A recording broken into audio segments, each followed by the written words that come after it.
Jumpa lagi sahabat-sahabat teman-teman. Salam sejahtera buat kita semua.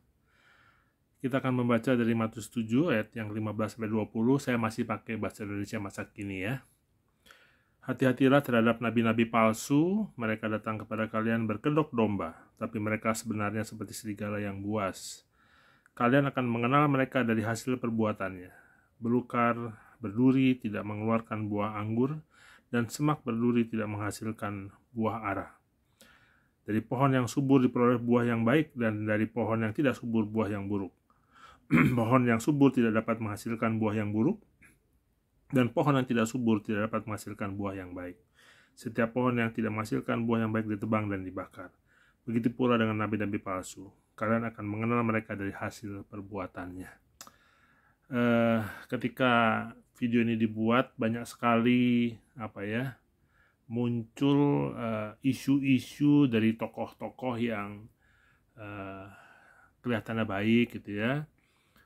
Ada yang menerima sumbangan, ada yang kemudian mendirikan sekolah ya yang bernuansa nasional ya, menghargai semua suku, ras, agama.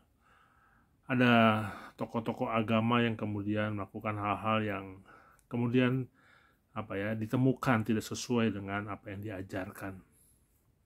Nah, ini nggak aneh teman-teman ya, sahabatku ya. Sejak zaman Tuhan Yesus pun sudah mengingatkan dalam firman di Matius 7 ayat 15-20 tadi ya, bahwa nanti akan ada orang-orang yang seperti nabi, tapi sebetulnya mereka punya motivasi-motivasi yang keliru dalam melakukan pelayanan-pelayanannya.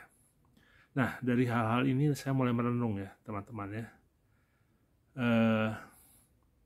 Ternyata posisi dalam dimensi religius pun kita tetap harus waspada ya.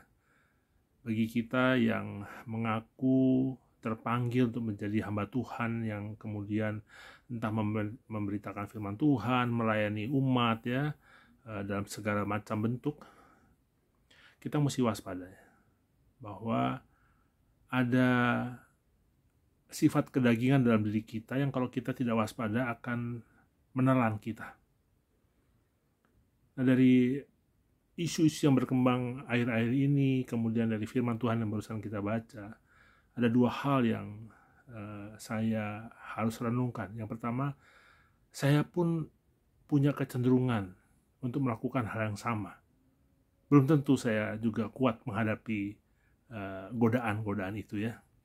Jadi teman-teman sahabatku juga mesti waspada dengan saya ya. Ujilah apakah buah yang saya hasilkan itu sesuai enggak dengan apa yang dikehendaki Tuhan. Jadi hati-hati terhadap saya, itu nomor satu. Yang kedua adalah sebagai hamba Tuhan, kita harus punya rekan yang akuntabilitasnya terjaga ya, accountable partner ya, yang bisa menegur kita, mengingatkan kita, bahkan kemudian dia bisa menjadi orang yang kita ajak diskusi tentang bagaimana melayani Tuhan dengan sesuai dengan jalan Tuhan. Bisa pasangan kita, bisa sahabat-sahabat kita ya.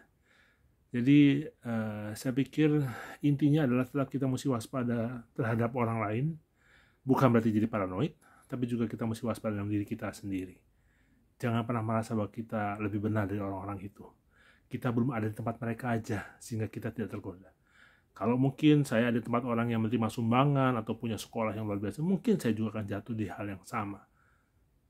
Jangan menghakimi seakan-akan kita paling benar.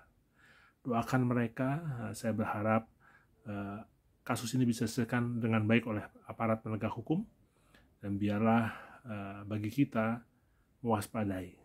Jangan-jangan kita adalah tergolong nabi-nabi palsu, serigala berbulu domba. Tuhan memberkati.